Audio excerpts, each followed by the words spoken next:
আপনারা হয়তো জেনে থাকবেন সাপের রাজা কিং কোবরা সবসময় অন্যান্য সাপকে মেরে খেয়ে ফেলে।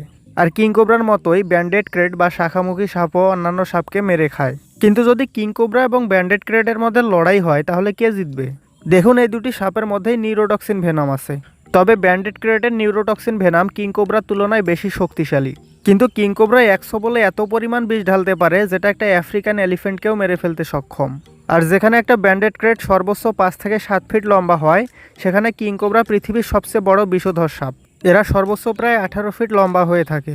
আর কিং কোবরা সাধারণত শান্ত স্বভাবের সাপ হলেও এর সাথে ফাজলামি করলে এটা আক্রমণাত্মক হতে পারে।